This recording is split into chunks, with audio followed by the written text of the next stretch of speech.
What if you had to choose between becoming deaf or becoming blind? What would you choose?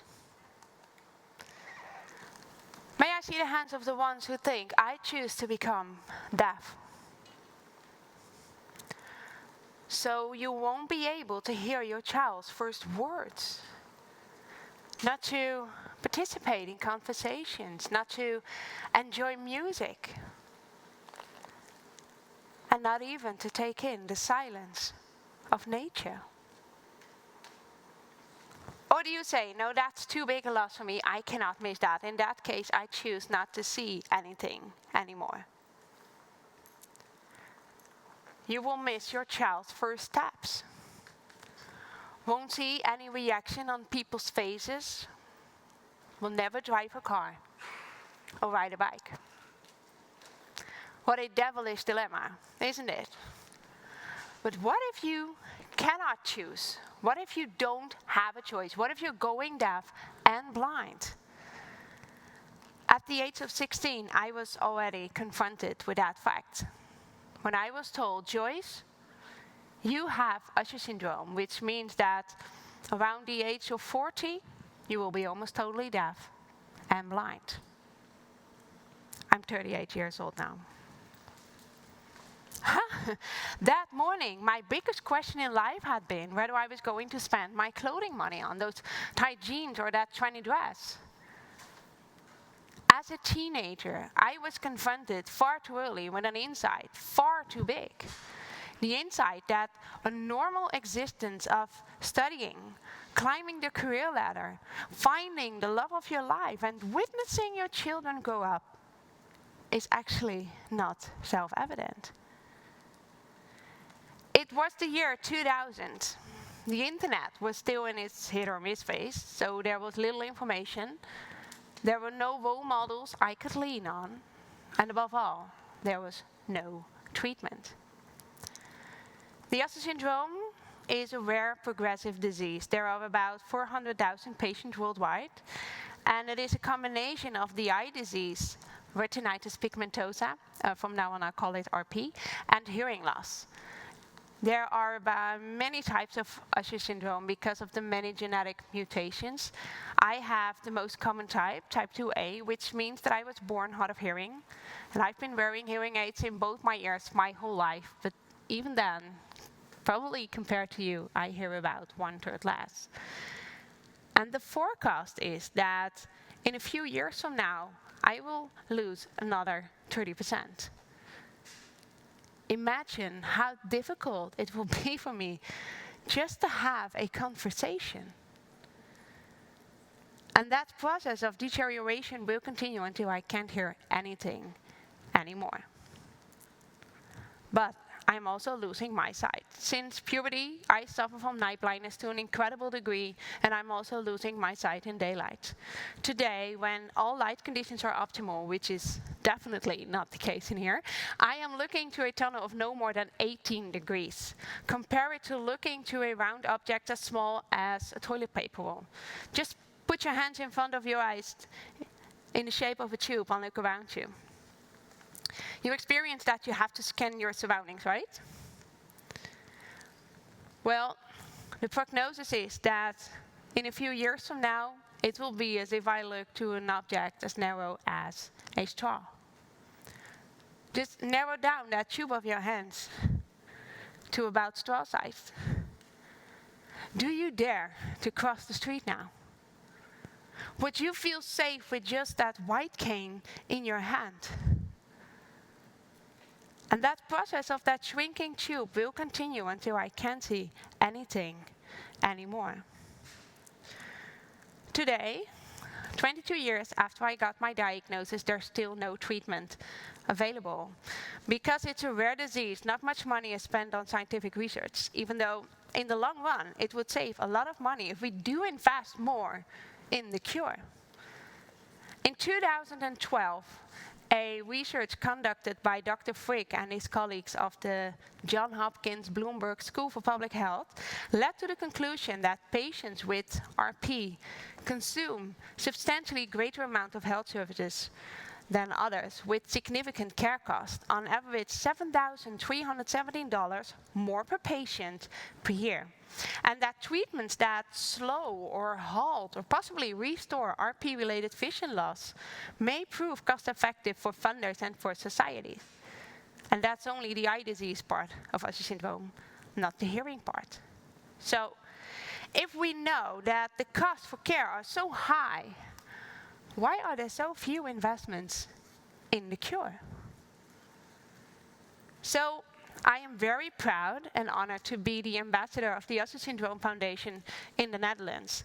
A group of patients has started a foundation to create more awareness and to raise donations to fund scientific Usher treatment research. And in that way, we feel that we can actually do something. And that gives us a feeling of being in control. Because when there is something seriously wrong with your health, it feels like you've lost control of your body and with that of your life. And I know control is an illusion. No one has full control about life. It's out of my hands whether or not my plane will crash on my way home, or my daughter's teacher will get sick tomorrow, or you will be willing to listen to my story. The thing we cannot control is control, but it's about the perception of control. And in regard to this perception of control, you as a health professional can make a remarkable impact. Let me take you back to the year 2001, the year that followed after I got my diagnosis. I had finally found out what I wanted to study. After a long search, after a long of considering different options, I had finally made my choice, and I was so happy. But just after that lucky day, I was in a white, uncomfortable room, all kinds of equipment around me for eye measurements and posters on the wall of the human eye.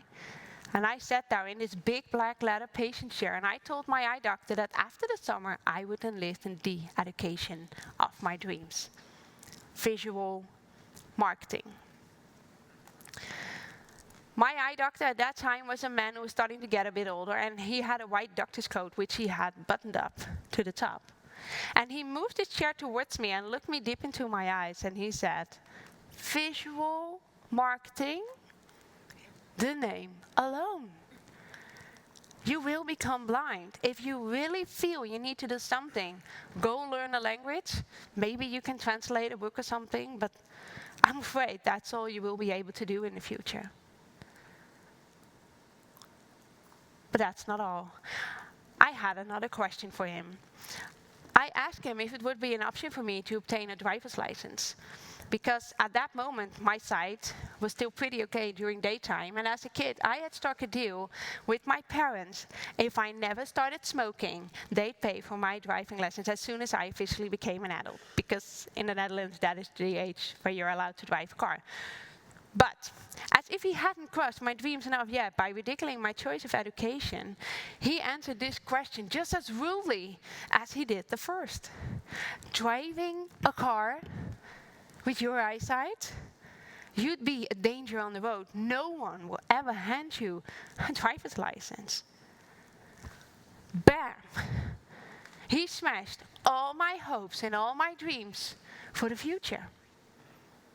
But did he really? Everyone is looking with the best intentions through their own lens of what would be realistic. This doctor projected his idea of reality about me on me, while he should have encouraged me to find my own reality. So, with a little help of my supportive environment, I decided to put this man's opinion aside and went to study visual marketing. And of course, I graduated. And a year after this, well, quite traumatizing conversation, I met a more empathetic type of ophthalmologist, and driving a car was discussed again. And according to her, I would still be able to learn to drive with my eyesight at that time during daylight. But she also asked me a very realistic question. Won't it be even more difficult for you to have to hand in your driver's license when your vision really gets too bad? I left that eye clinic with a completely different feeling. And while the fact remained that I was not going to get my driver's license, it was my decision now. I had a choice I could make. So, as a health professional, as a colleague, as a partner, as a friend, as a human being, you are, maybe, so much more often than you think, the one who determines someone's life. So please be a little careful. Because what that second doctor did was exactly what I needed at that moment. First of all, she gave me space to tell my story. Second, she truly acknowledged the injustice that had been done to me. So I felt seen, I felt heard. And third, she gave me control, or at least a feeling of control. And these 3 steps took her a few minutes of conversation, but it made an infinitive difference to me. Because for a long time, I thought that that first doctor had done something to me, that I had to prove he was wrong. But who did I really have to prove that to? Him or myself? Because as a result, I went beyond my physical limits for many years, and I even ended up in hospital with burnout. It was my 3rd burnout, and I was only 30 years old.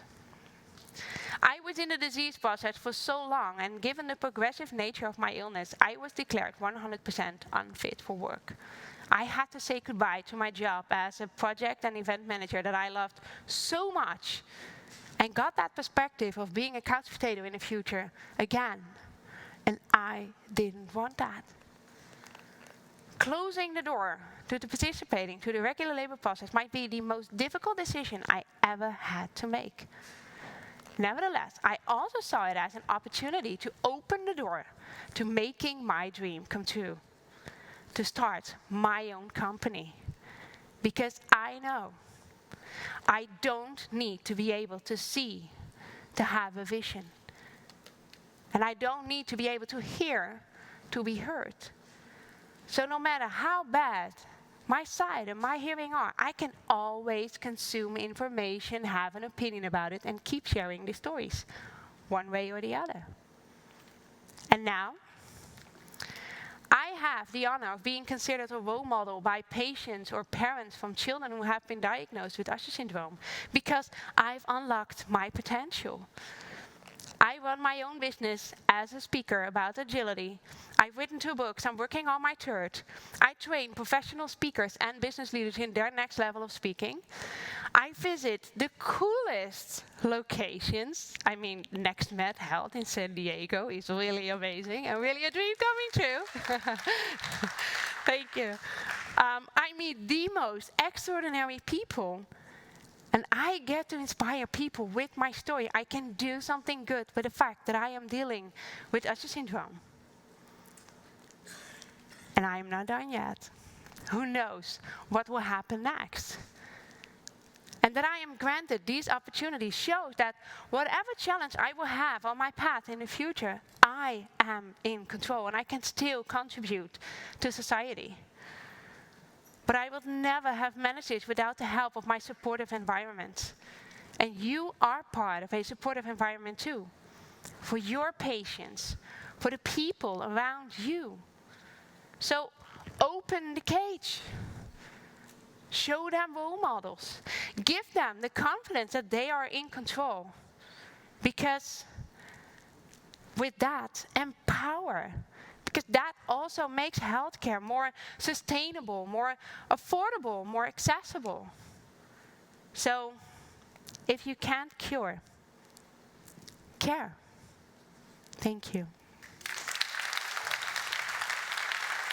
Thank you.